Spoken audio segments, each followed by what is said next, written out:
창세기 13장 1절부터 18절 말씀입니다. 구약성경 16페이지입니다. 다 찾은 줄 믿고 우리 한 목소리로 하나님 말씀 받도록 하겠습니다. 아브라함이 애굽에서 그와 그의 아내와 모든 소유와 롯과 함께 네겝으로 올라가니 아브라함에게 가축과 은과 금이 풍부하였더라. 그가 네겝에서부터 길을 떠나 베델에 이르며 베델과 아이 사이 곧 전에 장막 쳤던 곳에 이르니 그가 처음으로 제단을 쌓은 곳이라. 그가 거기서 여호와 이름을 불렀더라. 아브라함의 일행 롯도 양과 소와 장막이 있으므로 그 땅이 그들이 동거하기에 넉넉하지 못하였으니 이는 그들의 소유가 많아서 동거할 수 없음이었더라. 그러므로 아브라함이 가축의 목자와 롯의 가축의 목자가 서로 다투고 또 가나안 사람과 그리스 사람도 그 땅에 거주하였는지라. 아브라함이 롯에게 이르되 우리는 한 친족이라 나나 너나 내 목자나 내 목자나 서로 다투게 하지 말자. 내 앞에 온 땅이 있지 아니하며 나를 떠나가라. 내가 자하면 나는 우하고 내가 우하면 나는 자하리라. 이에 롯이 눈을 들어 요단 지역을 바라본즉 소알까지 온 땅에 물이 넉넉하니 여호와께서 소돔과 고모라를 멸하시기 전이었으므로 여호와의 동상 같고 애굽 땅과 같았더라. 그러므로 롯이 그들이 서로 떠난지라. 아브라함은 가나안 땅에 거주하였고 롯은 그 지역에 집에 머무르며 그 장막을 옮겨 소돔까지 이르렀더라. 소돔 사람들은 여호와 앞에 악하며 큰 죄인이었더라. 롯이 아브라함을 떠난 후에 여호와께서 아브라함에게 이르시되 너는 눈을 들어 내 있는 곳에서 북쪽과 남쪽 그리고 동쪽과 서쪽을 바라보라. 보이는 땅을 내가 너와 내 자손에게 주리니 영원히 이르리라. 내가 내 자손이 땅에 티끌 같게 하리니 사람이 땅에 티끌을 능히 셀 수 있을진데 내 자손도 세리라. 너는 일어나 그 땅을 종과 횡으로 두루 다녀보라. 내가 그것을 내게 주리라. 이에 아브라함이 장막을 옮겨 헤브론에 있는 아모레 상수리 숲에 이르러 거주하며 거기서 여호와를 위하여 제단을 쌓았더라. 아멘. 옛날 중국의 한 만리장성에 건방에 살고 있는 한 노인이 있었습니다. 이 노인의 이름은 세용이라는 사람입니다. 그런데 어느 날 이 세용이라는 노인이 갖고 있던 말이 오랑캐 지역으로 도망을 치고 말았습니다.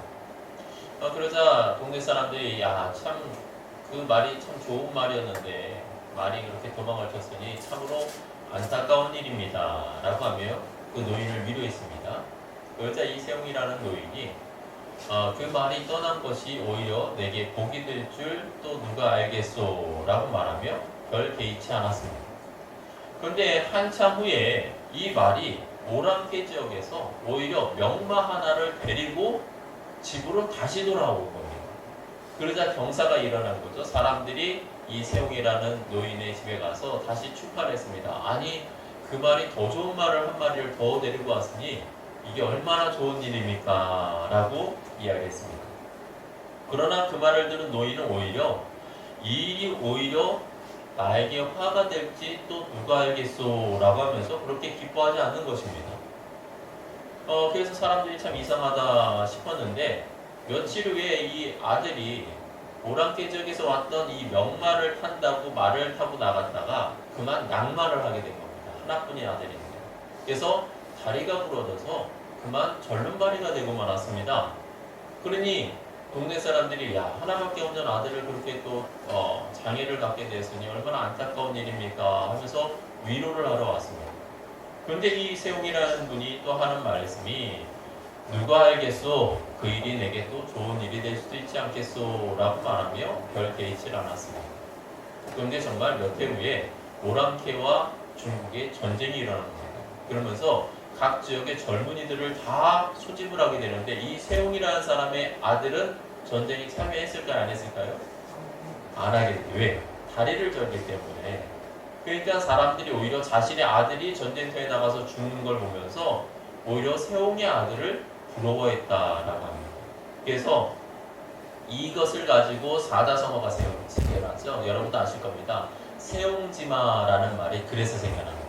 그래서 세웅지마라는 말이 어느 때 쓰이냐면 나쁜 일이 항상 나쁠 수 없고 좋은 일이 항상 좋지 않다라는 의미로 쓰이게 됩니다. 사실 우리가 삶을 살아갈 때 여러분도 아시겠지만 우리의 삶에 항상 좋은 일만 있으면 좋겠지만 어떻습니까? 좋은 일만 있는 것이 아니라 때로는 힘든 일도 있고 어려운 일도 있고 고난도 있고 시련도 있는 것을 우리가 보게 됩니다. 그래서 우리의 삶에는 좋은 일이 있을 때가 있고 나쁜 일이 있을 때가 있고 또 나쁜 일이 있다고 해서 항상 그것이 또 나쁜 것만은 아님을 우리는 알아야 될 것입니다. 오늘 본문의 아브라함이 그렇습니다. 이 아브라함은 어찌 보면 하나님의 은혜 가운데 살아온 자이지만 그의 삶이 항상 순탄하지만은 않았습니다. 애굽에 내려갔다가 아내를 빼앗기는 시련을 당하기도 했지만 그 아내를 도로 찾는 기쁨도 있었고요. 또 오늘 본문에서는 다시 돌아와서 다시 약속의 땅에 정착하지만 오히려 조카 롯과는 갈등을 일으키는 또 어려움을 겪게 됩니다. 그런데 오늘 본문을 잘 살펴보면 이 롯과의 갈등 가운데서 오히려 하나님의 은혜를 더 힘있게 되는 모습을 우리가 발견을 하게 됩니다. 그래서 우리의 삶에도 지금 사실은 어려움이 있고 시련이 있지 않습니까? 누구나 다 이 어려움이 있겠지만 이 어려움을 우리가 하나님의 은혜 가운데서 복으로 바꾸고 정말 하나님의 능력으로 바꿀 수 있는 저와 여러분이 될 수 있기를 주의 이름으로 축원합니다. 그렇다고 한다면 과연 우리는 어떻게 할 때에 이 어려움을 극복하고 하나님의 은혜 가운데서 더 복된 삶을 살아갈 수 있을까? 말씀을 통해서 함께 살펴보고자 합니다. 첫째로 우리가 더 복된 삶을 정말로 살기를 원한다면요. 기억해야 될 것은 하나님과의 관계가 우선되어야 된다는 사실을 꼭 기억하십시오. 뭐가 우선되어야 된다? 하나님과의 관계가 우선되어야 된다는 사실입니다. 여러분 오늘 우리가 잠언 16장 7절에 보면 이런 말씀이 있는데 우리 함께 말씀 읽어볼까요?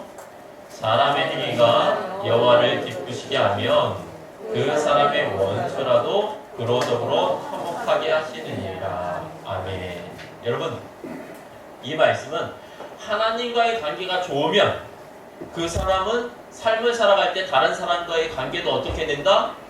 좋게 된다. 아름답게 된다. 복되게 되어진다. 라는 말씀을 우리에게 전해주죠. 그래서 성경 전체를 보면요. 하나님과의 관계를 잘 맺어가고 하나님과의 관계가 회복된 사람일수록 이 땅에서의 삶에 있어서 어려움을 능히 이겨나고 오히려 하나님의 은혜 가운데 풍성해지는 삶을 살아가는 것을 우리가 많이 발견할 수가 있습니다. 오늘 본문의 아브라함도 마찬가지죠. 이 아브라함의 인생에 롯은 어찌 보면 자신의 아들 같은 사람입니다. 지금까지 아들이 없는 상황입니다. 아브라함은요. 그래서 조카 롯을 굉장히 아들과 같이 여기면서 살아왔는데 그런데 그 조카 롯과의 문제가 생겨납니다. 그래서 갈등이 일어나죠. 근데 이 갈등 가운데 나중에 우리가 보면은 오히려 하나님께서 복을 받는 축복의 말씀이 있지 않습니까? 이런 축복으로 나아갈 수 있는 계기가 어디 있었느냐? 라고 말한다면 한마디로 하나님과의 관계성에 있었다라고 볼 수 있습니다. 하나님과의 관계성이 있었다. 이 아브라함은 항상 하나님과의 관계를 먼저 생각한 사람입니다. 그래서 어디 가든지 어떤 일을 하든지 무엇을 하든지 간에 하나님을 예배하는 일을 먼저 했다는 거죠. 그래서 오늘 본문에서도 시작이 뭡니까? 애굽에서 올라올 때의 배경을 말합니다. 애굽에서 아내를 빼앗겼다가 다시 얻어서 다시 회복해서 다시 약속의 땅으로 올라올 때에 그가 올라와서 가장 먼저 한 일이 무엇입니까? 하나님께 제단을 쌓은 곳에서 하나님의 이름을 불렀다라고 말하고 있습니다. 여러분 하나님의 이름을 불렀다는 것이 무엇입니까? 하나님을 예배했다는 거예요. 하나님을 찬양하고 예배했다. 그러니까 아브라함이 애굽에서 돌아와서 부를 이루게 되었는데 야 내가 부자가 돼서 하면서 부를 만끽한 게 아니라 그때 누구를 생각했다? 가장 먼저는 하나님을 먼저 생각했다라는 거죠. 그래서 이 아브라함은 항상 하나님과 나와의 관계를 항상 먼저 생각하며 살았던 인물입니다. 그래서 하나님으로부터 이 부도 누구로부터 받았다? 하나님으로부터 내가 받은 은혜다라는 걸 깨달으니까 어때요? 그 은혜 가운데 머무를 수 있었고 그 은혜의 풍성함을 알다 보니까 어떻습니까? 조카 롯과의 관계 속에서도 갈등 가운데서도 이 문제를 해결할 수 있었던 것이죠.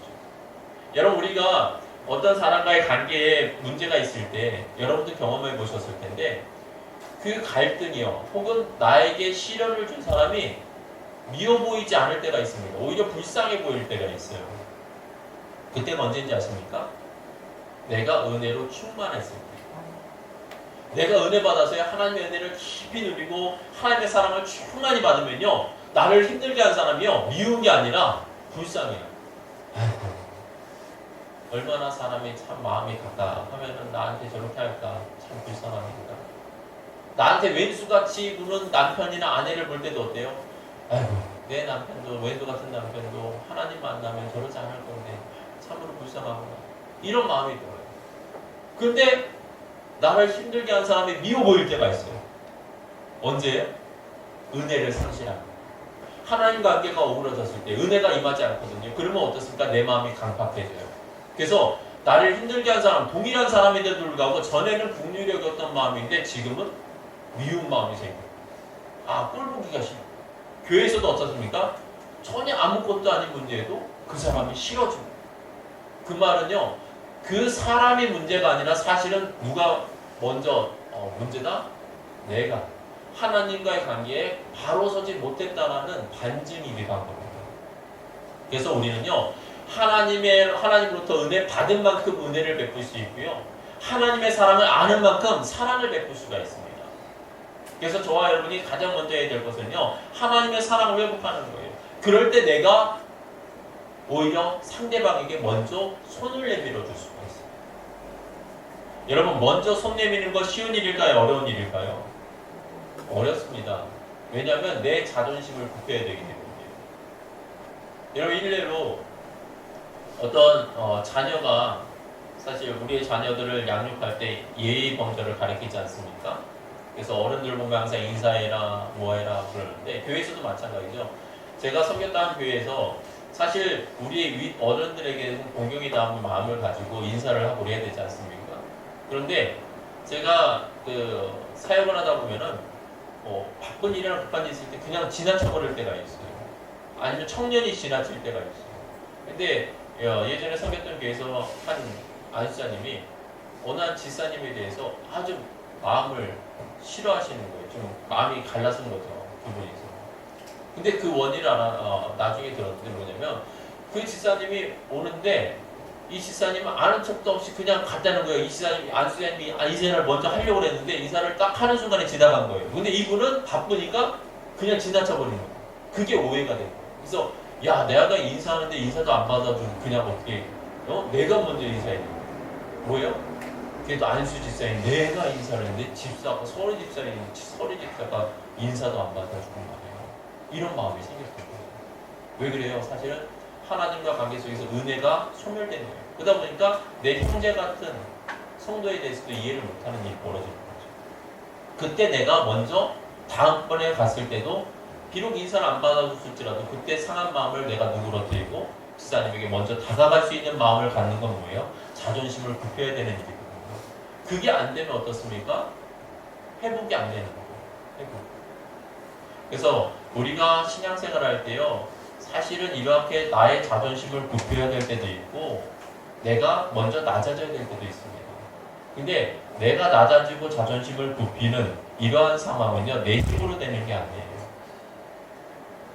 여러분, 내가 자존심을 굽힌다는 건요, 그리고 또 하나, 내가 못나서 그렇다고 생각하시면 안 됩니다. 내가 뭐가 부족해서 저 사람한테 내가 수그려야 돼. 이렇게 생각하시면요, 은혜가 될 수가 없어요. 여러분, 오히려 내가 자존심을 굽히고 내가 먼저 낮아지는 건요, 내가 부족해서가 아니라 사실은 내 마음이 넓고 내가 좀 더 성숙한 사람이다 라는 증거입니다. 이런 가장 간단한 예로 우리 아이들을 한번 생각해 보십시오. 여러분, 아이들은 양보를 잘합니까 못합니까? 잘하나요? 못하죠. 네. 양보가 없어요. 아예. 그래서 자그마한 것도 사소한 싸움이 일어나죠. 그러나 어른들은 어떻습니까? 상대방을 배려하게 되죠. 마찬가지입니다. 그래서 우리가 신앙생활에 있어서요, 자존심을 굽히는 것에 대해서 여러분, 내가 못해서 그렇다라고 생각하시면 안 돼요. 성경에 보면요, 오히려 높은 사람일수록, 오히려 성숙한 사람일수록 상대방에게 먼저 손을 내밀어 주는 경우가 많습니다. 오늘 본문의 아브라함도 마찬가지죠. 아브라함이 이 문제를 풀어가는 데 있어서 조카 롯이 먼저 해결하자고 나섭니까? 아브라함이 먼저 나섭니까? 그렇죠. 아브라함이 먼저 나서요. 아브라함이 먼저 나섰다는 것은 무엇입니까? 아브라함이 먼저 성숙한 사람이고 아브라함의 마음이 더 넓은 사람이라는 거예요. 근데 이 아브라함의 마음이 더 넓고 성숙해 할 수 있었던 계기가 무엇이겠습니까? 하나님의 은혜로부터 받은 거예요. 하나님의 사랑을 받고 하나님의 긍휼을 받고 하나님의 은혜를 아니까 내가 아는 만큼 은혜를 베풀고 내가 받은 만큼 사랑을 베풀고 내가 긍휼을 받은 만큼 다른 사람을 용납해 줄 수 있는 사람이 되는 것이죠. 그래서 여러분, 이것은요, 우리 마음에서 나오는 게 아니라 하나님부터 이미 받은 것을 내뱉는 거예요. 그래서 우리의 삶에 사랑이나 긍휼이나 이러한 것들이 어느 정도인가는, 어느 정도의 모습이 나오는가는 결국 내가 신앙생활할 때 하나님부터 은혜를 얼마나 받았느냐 받지 못했느냐의 반증이라는 것이죠. 그래서 요한 1서 4장 16절에 보시면 이런 말씀이 있습니다. 우리 함께 하나님 말씀 받습니다. 하나님이 우리를 사랑하시는 사랑을 우리가 알고 믿었느니 하나님은 사랑이시라. 사랑 안에 거하는 자는 하나님 안에 거하고 하나님도 그 안에 거하시느니라. 아멘. 여러분, 사랑을 행하는 사람, 사랑 안에 살아가는 사람, 이런 사람은 누구 안에 있는 사람이다? 하나님 안에 있는 사람. 믿으시길 축원합니다. 그러니까 우리가 하나님의 은혜를 받고 하나님과 관계가 회복이 되면요, 사람과의 관계는 자연스럽게 해결이 되어지기 시작하는 거예요. 근데 그 해결이 무엇이냐? 그 사람이 변해서가 아니라 내 마음이 변했기 때문에 해결이 되는 거예요. 그래서 저와 여러분이 하나님을 가까이 하고 하나님과의 관계가 회복되어서 우리의 삶의 모든 문제가 회복되어지는 놀라운 은혜를 받기를 주의 이름으로 축원합니다. 더 나아가 두 번째로 우리가 더 복된 삶을 살려면 어떻게 되느냐? 여러분, 덕을 세우는 삶을 살아야 됩니다. 덕을 세우는 삶. 오늘 보면 8절 말씀 함께 읽어볼까요? 8절 함께 말씀 받습니다. 아브라함이 롯에게 이르되 우리는 한 신족이라. 나나 내 목자나 내 목자나 서로 다투게 하지 말자. 아멘. 예, 여기서 아브라함이 롯에게 이르되라고 말하죠. 그래서 말을 시작하는데, 여러분, 이르되라는 단어는요, 말하다라는 표현이지만 그 원어적 의미를 보면요, 어떤 뜻을 갖고 있냐면 애정을 갖고 깊이 생각하면서 말하는 것을 뜻합니다. 애정을 갖고, 상대방에 대한 애정을 가지고 깊이 생각하면서 말하는 것을 여기에 말하다라는 단어에서 사용한 거예요. 그래서 여러분, 이 말을 좀 쉽게 말하면 아브라함이 말을 하는데 롯을 먼저 생각해주고 롯의 입장에 서서 롯에게 지금 말을 하는 것이다 라고 여러분이 생각하시면 돼요. 그래서 우리나라 속담에도 그런 말이 있지 않습니까? 말 한마디에 뭘 갚아요? 네, 천년빚을 갚아요. 그리고 또 그런 말이 있죠. 아 다르고 어 다르다. 그래서 같은 말이지만 내가 어떻게 말을 표현하느냐, 어떠한 단어를 쓰느냐에 따라서 상대방이 느끼는 감정이 다릅니다. 그리고 분위기가 달라져요. 여러분, 어느 한 외국에 살던 한 부부가 외국으로 이제 이민 가서 살게 되었는데, 이 아내가 외로움을 많이 탔어요. 근데 어느 날 남편이랑 이제 길을 좀 나서면서 산책을 하게 되었습니다. 그래서 산책을 하다가 외로움 가운데 있었는데 남편과 산책하니까 마음이 좀 나아졌어요. 그러면서 고국이 생각난 거예요. 근데 그날따라 이렇게 달을 봤더니 달이 휘황찬란하게 딱 둥근 달이 떴어요. 그러니까 자기가 어렸을 때 한국에서 봤던 그 둥근 달이 생각이 나는 거예요. 그래서 남편에게 말합니다. 여보, 어쩜 저 보름달은 마치 한국에서 보는 보름달과 같이 이렇게 둥글고 밝고 너무 좋네. 이렇게 얘기했어요. 그러니까 이 말을 들은 남편이요. 근데 좀 좋게 반응했으면 좋았을 텐데 이 남편이 시큰둥하게 이렇게 말합니다. 똑같은 달이니까 밝지. 맞는 말이죠. 똑같은 달이니까 맑은 거예요. 근데 이 아내는 무엇을 말했겠어요?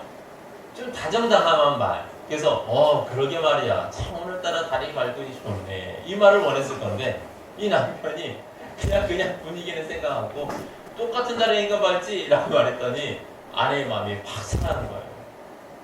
여러분, 말을 한마디를 내가 바꿨다면 아내도 기분이 좋고 산책할 때 분위기도 좋았을 건데 말 한마디를 잘못 섭해가니까 어때요?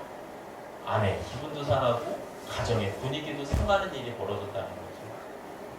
여러분, 이와 같이 우리가 대화할 때요, 사실은 어떠한 단어를 쓰느냐, 어떤 억양을 하느냐, 어떤 말투를 쓰느냐에 따라서 상대방이 느끼는 감정이 굉장히 다릅니다. 똑같은 말이죠. 여러분, 그래서 아브라함이 이르데라는 단어는 굉장히 어떤 의미 있는 단어입니다. 아브라함이 사실은 롯보다는 나이도 많지 않습니까? 연장자고. 그리고 사실 롯이 이렇게 부유하게 된 것도 누구 덕입니까? 아브라함의 덕이란 말이죠. 그러면 아브라함 입장에서는 이 조카 롯이라는 녀석이 젊은 녀석이 말이야. 자기 종들 관리도 제대로 안 하고 말이야. 그래서 훈계할 수도 있는 거예요. 야, 롯아 일로 와봐라. 너 말이야 종을 어떻게 관리했길래 내 종과 네 종이 싸우게 만드느냐? 종 관리 좀 제대로 해라. 이렇게 말해도 충분히 가능한 일이죠. 아브라함 입장에서는 맞습니다. 나이도 많고 상황도 그러니까요. 그런데 아브라함은 그렇게 말하지 않았다는 거예요. 롯의 입장에서 롯을 생각해주면서 말을 하고 있다는 것이죠. 여러분, 여기서 우리는 아브라함의 성품과 지혜를 발견하게 됩니다. 아브라함과 성품. 여러분, 아브라함은 어때요? 조카 롯과의 관계에 있어서 갈등이 있었을 때 그 갈등을 키우는 자가 아니라 이 갈등 가운데 해소할 수 있는 방법을 찾은 거예요. 그리고 감정을 앞세우는 게 아니라 무엇을 생각하는 거예요? 상대방을 먼저 배려하는 거예요. 그럴 때 문제가 해결받는 거죠. 그런데 우리는 어떻습니까? 저와 여러분은 상대방을 먼저 생각해주고 있습니까? 아니면 나 중심적으로 생각을 하고 있습니까? 대부분 내 인생의 문제가 더 깊어지고 문제가 더 갈등이 일어나는 건요, 대부분 나 중심적으로 생각해서 그렇습니다. 얼마 전 뉴스 보셨을 거예요. 한 주부가 30대 주부가 차량을 가지고 어디로 돌진해 갔어요? 편의점 안으로 돌진을 했어요. 근데 편의점 안에서 돌진했으면 멈췄으면 되는데 편의점 안에서 차를 막 운전하면서 이리 받고 저리 받고 물건을 다 부셨습니다. 건물까지 막 부시려고 막. 근데 그 원인이 뭔지 아세요? 자기 딸아이가 그림 그리기에 그림을 제출해서 출품을 했는데, 그러니까 무슨 그 시상식 공모전이 있었나 봐요. 근데 그 공모전에 자기 딸도 그림을 그려서 신청을 했는데 이 편의점에다가 제출했다는 거죠. 내달라고. 근데 이 편의점 전주가 안 내줬다. 그래서 내 딸이 떨어진 거다. 그래가지고는 그 감정이 상해가지고 그 가게에 찾아가서 항의를 하고 가게에서 막 들이눕고 막 그랬다는 거예요. 그전에도. 그래서 법원에서 접근금지 명령 신청도 했는데, 그러니까 네가 나한테 접근금지를 시켜? 그래가지고 차를 몰고 그냥 편의점 안으로 돌진해버린 거예요. 그래가지고 그 안에서 막 끄집어놓은 거예요. 누구 중심으로 생각했다? 철저하게 자기 중심으로 생각했다. 그 편의점 전주의 입장에서 왜 전달이 안 됐을까? 근데 편의점 전주는 그런 일이 없다는 거죠? 그러면 내 아이의 그림이 공모전에 당첨될 정도의 실력은 아니었었는가 보다라고 생각해야 되는데, 무조건 내 아이는 당선이 될 아이였는데 당신이 당선이 못 되게 했다라고 생각하는 거죠. 그러니까 어떻습니까? 지금 구속이 돼서 지금 재판을 앞두고 있지 않습니까? 이 여인은 아마 이제서야 후회할지도 몰라요. 얼마나 안타까운 일이에요. 여러분, 이래서 자기 중심적으로 생각하나 감정 중심에 휘둘리는 삶을 살면요, 결코 문제를 해결할 수 없고 복된 삶도 살 수가 없는 거예요. 그래서 아브라함은 어때요? 항상 주변을 살핀 거예요. 상황을 살핀 거예요. 그리고 조카 롯을 배려하면서, 그리고 모든 사람에게 덕을 끼칠 수 있는 선택을 한 겁니다. 여러분, 아브라함이 만약에 조카 롯과의 관계 속에서 다툼이 일어났다 그러면 안 믿는 사람은 뭐라 생각하겠습니까? 야, 저 아브라함 하나님 믿는다고 하더니 뭐 조카 롯하고도 싸우고 저 가정은 골장 다 봤네. 여러분, 이런 말 안 듣겠습니까? 우리도 마찬가지죠. 여러분 안 믿는 사람들이 믿는 사람 손가락질을 할 때 언제 손가락질을 많이 해요? 가정 간수가 안 될 때. 야, 지가 도 제대로 간수 못하면서 뭐 남한테 예수 믿으라 어쩌라 구원받으라고 그래. 여러분 우리가 덕스러운 행동을 해야 돼요. 그래서 감정에 휘둘리지 마시고 정말 우리 가정에도 덕이 되고 남에게도 덕이 되는 방법은 무엇인가를 생각한다면 그 문제가 해결되어지고 결국 하나님의 복을 받는 복된 삶이 되어질 줄 믿으시길 축원합니다. 더 나아가 우리가 또한 마지막으로 깨달아야 될 것은 여러분 문제가 아닌 문제 해결책을 바라보시길 바랍니다. 문제가 아닌 문제 해결책을 바라봐야 돼요. 오늘 본문 9절 말씀 한번 같이 읽어볼까요? 9절 함께 말씀 받습니다. 내 앞에 온 땅이 있지 아니하냐 나를 떠나가라. 내가 가면 나는 가고 내가 오면 나는 가리라. 아멘. 여러분 아브라함이 이제 롯을 불러서 이야기를 하는데 사실 이 싸움은 아브라함과 롯의 싸움이 아니죠. 그리고 이 싸움의 원인은 어디서 온 겁니까? 서로 감정이 악화된 것이 아니라 뭐 때문에 왔어요? 땅이 좁아서 그래요. 땅이 좁아서 둘 다 부유해지다 보니까 종들이 어때요? 양을 치는데 좋은 땅을 잡초가 많아서 양들이 풀을 뜯을 수 있는 좋은 곳이 있다 보니까 먼저 선점하려다 보니까 싸움이 일어난 거예요. 좁은 곳에서. 그래서 아브라함이 어떻게 합니까? 야, 이거는 싸움의 문제가 아니라 무엇의 문제다? 이거는 서로 분리가 돼서 각자 더 좋은 땅을 찾아가면 능히 해결된 문제구나 라고 본 거예요. 그래서 아브라함은 문제를 바라본 게 아니라 아니 이놈의 종들이 왜 나의 종들한테 시비를 걸어 라고 하면서 문제를 본 게 아니라 무엇을 봤다? 문제의 해결책을 본 거예요. 어떻게 하면 해결할 수 있을까? 이걸 어떻게 하면 극복할 수 있을까를 생각하고 그것을 접근하니까 해결책을 찾을 수 있었다라는 것이죠. 그러면서 어때요? 더 넓은 땅을 보자 라고 제안을 하는 거예요.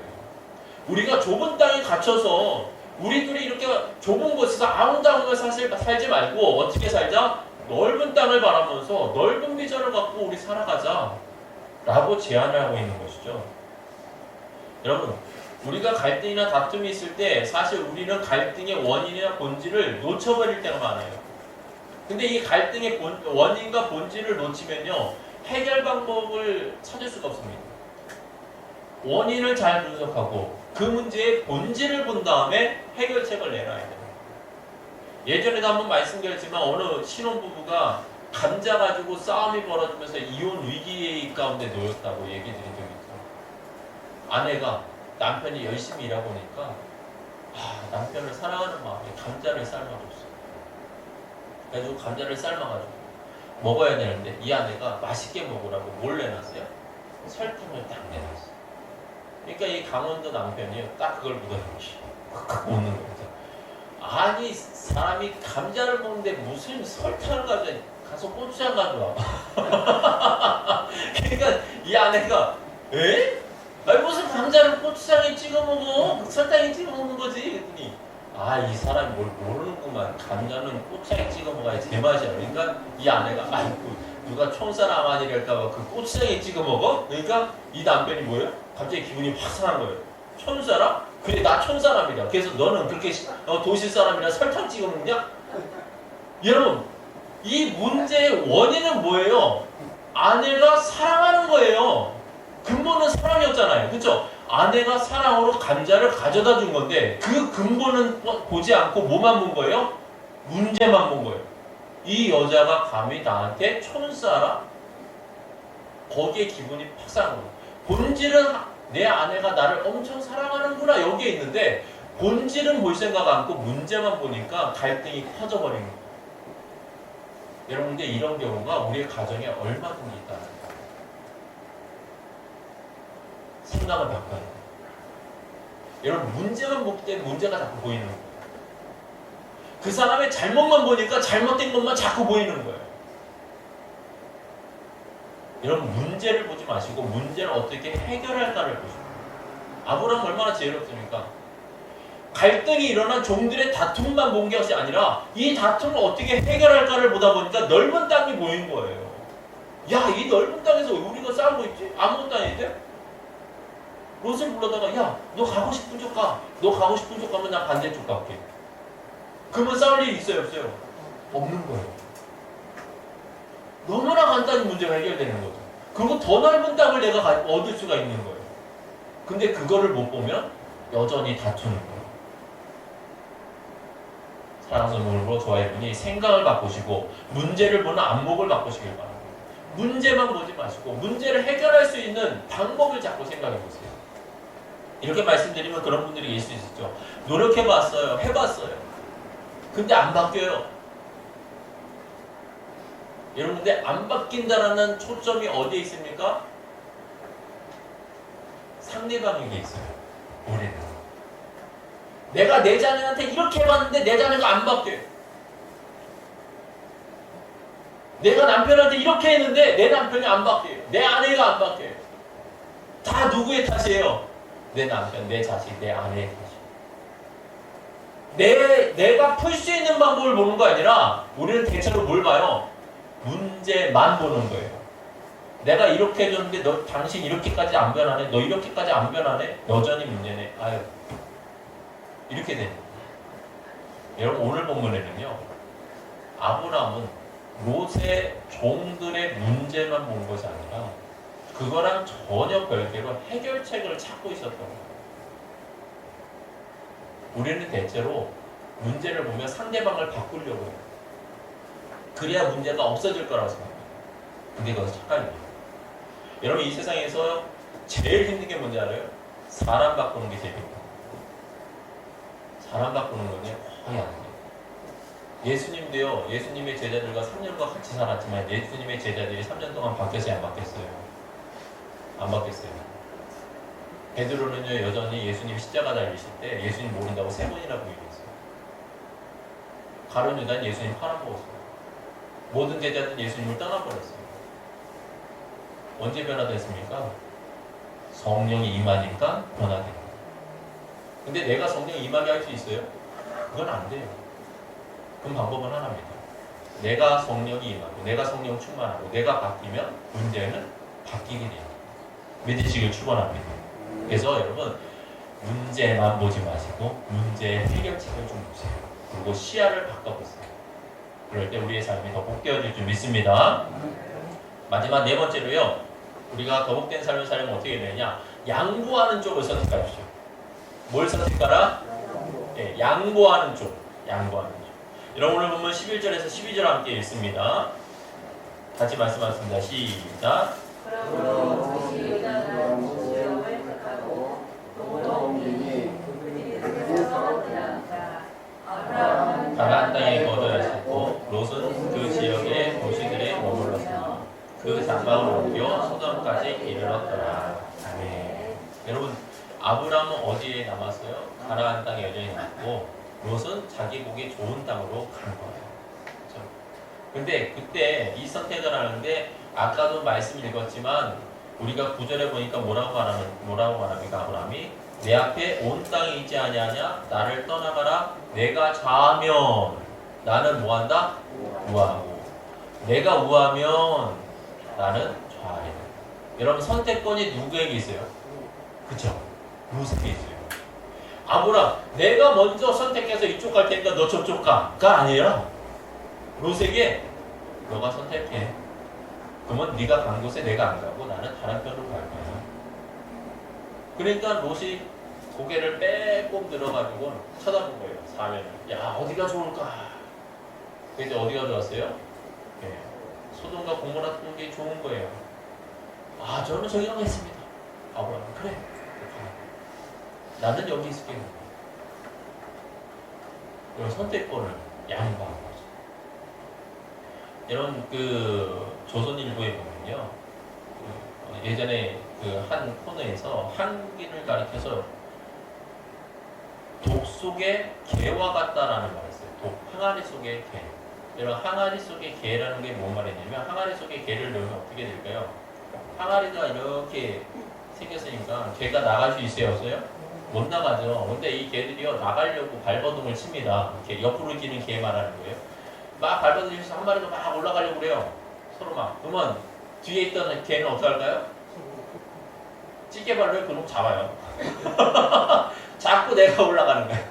그럼 또 올라가려면 어때요? 또 다른 놈이 찌개발로 잡아가지고 끌어내리고 내가 올라가려고. 올라갈 수도 없는데 결국 올라갈 수도 없는 상황이에요. 그런데 걔네들은 하여튼 어떻게 하는 거예요? 네가 가느니 내가 먼저 갈 거냐 하면서 자꾸 끄집어내리는 거예요. 근데 한국인들이 그와 같은 거예요. 한국인들이 난 잘 되는 거를 본다 못 본다? 못 본다. 그래서 이 말을 한마디로 표현하면 그거예요. 너 죽고 나 살자. 너는 죽어도 되고 나만 살면 돼 이거예요. 한국인의 습성이 이런 모습이 있다는 거예요. 그래서 자꾸 남을 끌고 내리는 거예요. 끌고 내려야 내가 산다라고 생각하는 거죠. 네. 여러분 이러한 모습은요 굉장히 문제가 많아지는 삶입니다. 그래서 대부분 우리 한국 사람들은요 사소한 일에 싸움이 많이 일어나요. 그러다 보니 사소한 일. 여러분들 사소한 일에 목숨 걸고 싸우지 마십시오. 사소한 거는요 양보해주세요. 사소한 일에는 그냥 양보하세요. 당신 그렇게 원하십니까? 그렇게 하세요. 근데 우리는 또 진리, 정말 우리가 사수해야 될 것에는 또 양보를 해버려요. 사수해야 될 게 뭡니까? 복음, 하나님의 말씀, 믿음. 이거는 지키고 내가 간직하고 절대로 바뀌지 말아야 되는데 이거는 양보해버려요. 상황이 어쩔 수 없어서요. 내가 같이 어쩔 수가 없었네요. 이러면서 믿음은 살짝 양보해버려요. 지켜야 될 것은 양보하면서 지키지 않아도 될 것은 어떻게든 내가 부여잡고 사수해보려고 하다 보니까 우리의 삶이 더 피폐해지는 겁니다. 어느 교회에서요 파벌이 나눠서 싸웠대요. 크게 싸웠는데 뭐 때문에 싸웠냐면 피아노를 왼쪽에 놓을 거냐 오른쪽에 놓을 거냐. 교회 피아노를 바꿨는데 기존처럼 오른쪽에 놔야 된다라는 사람들과 굳이 그때 여기에다 놓으니까 불편한 것도 많은데 오른쪽에 놓지 말고 이번엔 좀 왼쪽에 놓읍시다. 좀 새롭게. 여러분 피아노 왼쪽에 놓든 오른쪽에 놓든 중요해요 안 중요해요? 아무것도 아닙니다. 그냥 왼쪽에 놓고 싶은 사람들이 오른쪽에 놓고 싶으세요? 그럼 오른쪽에 놓으세요. 양보하면 끝나는 일인데 그거 가지고 싸워가지고 교회가 파벌이 벌어졌다는 거예요. 싸움이 났다는 거예요. 피아노를 놓는 거고. 사소한 것에 싸우는 거죠. 사소한 것에 목숨 거예요. 어느 교회는요, 교회 창립 기념주일이 해가지고 이 장로님이 케이크를 이만한 큰 케이크를요, 케이크 자체 제작을 해가지고 이렇게 딱 창립 기념주일날 이렇게 봉헌을 했대요. 그래서 컷 목사님하고 이제 부교자들이 그럼 우리 교회 생일이 오니까 커튼식을 예배 시간에 딱 하면서 하나님께 영광 돌리고 박수 치고 하나님께 박수 돌리고 영광 돌립시다 이렇게 딱 된 거예요. 근데 이제 누가 커팅식을 하냐 그래가지고 이 담임 목사님하고 사모님이 그래도 같이 커팅하는 게 좀 보기 좋지 않겠습니까? 그래서 부교역자들이 그렇게 제안을 해가지고 부교역자들이 이 제안에 따라서 커팅식을 사모님이랑 목사님이 딱 하면서 하나님께 영광 돌립니다 딱 했어요. 아름다운 모습이죠. 근데 그걸 그 다음 주부터 그 교회 장로님이 목사님을 피해 다니더라고요. 왜요? 헤이 커팅 하는데 내가 봉헌했는데 내가 커팅식에 참여 안 했다. 커팅식에 내랑 목사님이 잘라야지 왜 목사님이랑 사모님이 거기 나가냐. 여러분 케이크 자르는 게 중요합니까? 안 중요합니까? 아무것도 아니에요. 내가 봉헌했지만 아무것도 아니에요. 누가 자르든 자르면 되는 겁니다. 그렇지 않습니까? 하나님께 영광 돌리는 거고 하나님이 기뻐하시면 되는 겁니다. 그런데 그 커팅에 내가 참여하지 않았다고 목사님하고 처벌진 거예요. 이런 일이 비일비재하게 일어나고 있다는 거예요. 아무것도 아닌 일에 우리는 싸우고 있고 다투고 있고 미워하고 있고 갈등하고 있고. 여러분 이러지 마십시오. 양보할 수 있는 거는요 얼마든지 양보해보세요. 그게 복인 줄 믿으시길 축원합니다. 그래서 저와 여러분이 이 땅을 살아가면서요 사실은 내가 양보하지 못하는 삶은요 어떤 거냐면 내가 영적인 어린아이입니다 라는 것과 마찬가지예요. 그래서 앞서 말씀드렸지만 어린아이는 양보해야 안 해요? 안 해요. 사탕 하나 가지고 싸워요. 사탕 하나 가지고 네 꺼내 내 꺼내, 아이스크림 하나 가지고 네 꺼내 내 꺼내. 그리고 아이스크림 저번에 초등학교 갔더니요, 여름에 어떤 아이가 아이스크림 막 먹고 있으니까요, 옆에서 어떤 아이가 막 먹고 싶어가지고 완전히 막 난리가 난 거예요. 막 먹고. 그래서 딱 쳐다보면서, 아이, 한 입만 먹어? 조금만 먹어? 준 거예요. 근데 얘가 넙죽 그냥 절반을 확 물어 먹었어요. 그랬더니 절반을 물어 먹었다고 그것 갖고 싸우고 있는 거예요. 여러분, 아이스크림 절반 좀 먹으면 어떻습니까? 많이 더웠니? 그래, 절반 먹었으니까 됐지 하고 나머지 절반 있으니까 먹으면 되는데, 내가 갖고 있는 절반보다 네가 먹은 절반이 아까운 거야. 야, 어른 같으면 어떻습니까? 반대로 하나 사주겠죠. 오히려. 아유, 내가 나만 먹고 있었네. 덥죠. 그래서 아이스크림 사줬을 거예요. 어른이죠. 어른은 배려할 줄 알아요. 그래서 그렇지 않습니까? 근데 아이들은 배려가 있어요, 없어요? 없어요. 아이와 어른의 차이인 것처럼 영적인 수준도 마찬가지예요. 신앙생활 하는데요, 내가 조금도 양보하지 못하고 내가 자꾸 누군가를 미워야 하고 있고 내가 자꾸만 어떤 갈등 가운데 그 중심에 있다면요, 나는 지금 영적으로 어떤 사람이다? 어린아이다. 어린아이. 여러분, 그래서 내 안에 갈등이 있으면요, 내가 아직 성숙하지 못했구나 생각하시고 어떻게 해야 된다? 성숙한 삶을 살아가야 돼요. 그 성숙한 삶의 첫 번째 비결은 뭐예요? 양보하고 배려하는 거예요. 믿으시길 축원합니다. 그래서 저와 여러분이 신앙생활하면서 양보하는 건 손해보는 게 아니에요. 오늘 양보했더니 하나님께서 어떻게 하세요? 아브라함에 찾아오셔서 오히려 약속의 땅을 허락하잖아요. 야, 동서남북 사방을 봐라. 다 네 땅 할 거야. 하나님이 이 롯에게 소돔과 고모라를 양보했더니 하나님 어때요? 가나안 전체 땅이 네 자손의 땅이 될 것이고 네 자손은 바다의 모래와 같이 많아질 거라고 축복해 주세요. 양보하고 나서 받을 거예요. 믿으시길 축원합니다. 그래서 저와 여러분도 신앙생활 하면서 우리가 양보하고 상대방을 배려함으로써 하나님의 더 놀라운 복을 받기를 축원합니다. 말씀 맺겠습니다. 여러분, 인생을 살다 보면 여러 가지 문제를 만나게 되지만 그 문제가 문제로 끝나지 않습니다. 그리스도인에게는 복의 계기로 변화될 것을 믿으시길 축원합니다. 근데 어떻게 해야 변화됩니까? 첫째로 하나님과의 관계를 먼저 우선시하는 거예요. 사람과의 관계, 세상 속에서의 관계가 아니라 하나님과의 관계가 회복되어지면 삶의 모든 것이 회복되기 시작합니다. 그래서 하나님과의 관계가 맺어져야 되고, 두 번째로는 덕을 세우는 삶을 살아야 됩니다. 무엇이 덕이 될까? 내 가정에서, 내 자녀에게, 혹은 내 직장에서 어떻게 하면 덕이 될까를 생각해 보십시오. 그러면 문제는 해결됩니다. 세 번째로 무엇입니까? 여러분, 문제만 바라보지 말고 문제의 해결책을 자꾸 생각하는 거예요. 그러면 우리의 삶이 복되어지게 됩니다. 네 번째는 뭡니까? 양보하는 마음, 배려하는 마음을 갖고. 그럴 때 우리의 삶은 문제로 끝나는 삶이 아니라 더 복된 놀라운 역사를 이루는 삶이 되어질 줄 믿습니다. 저희는 이러한 믿음의 삶이 되길 원하며 우리 함께 기도하도록 하겠습니다. 기도하겠습니다. 하나님 아버지, 오늘 말씀을 통해서 우리 인생의 걸림돌을 어떻게 지혜롭게 잘 해결하며 더 큰 복을 누릴 수 있는가를 알게 하시니 감사합니다. 우리의 삶에도 문제가 있고 갈등이 있지만 이러한 문제와 갈등을 잘 해결할 수 있도록 역사해 주시되, 먼저는 하나님과의 관계를 회복하는 데 힘쓰게 하여 주시옵소서. 모든 인생의 문제는 하나님과의 관계가 회복되어질 때 자연스럽게 회복되어질 줄 믿습니다.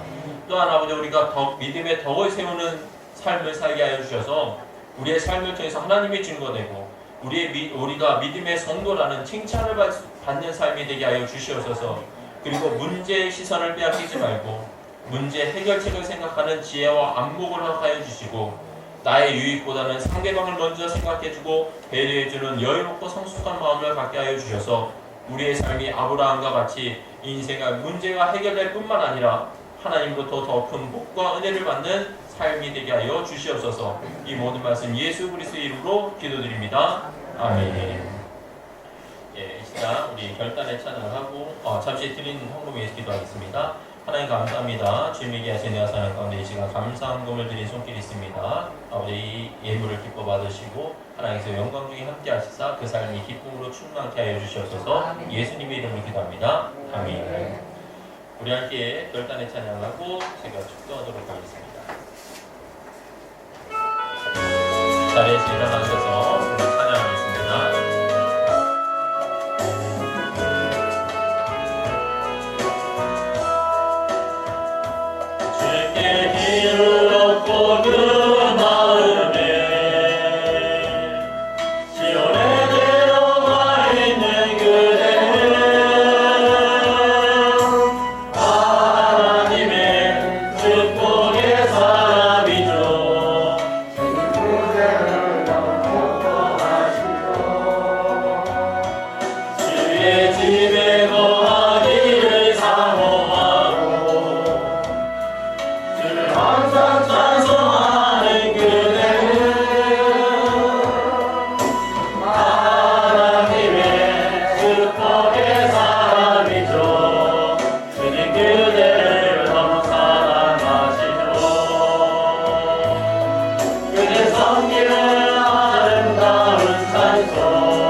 기도하겠습니다.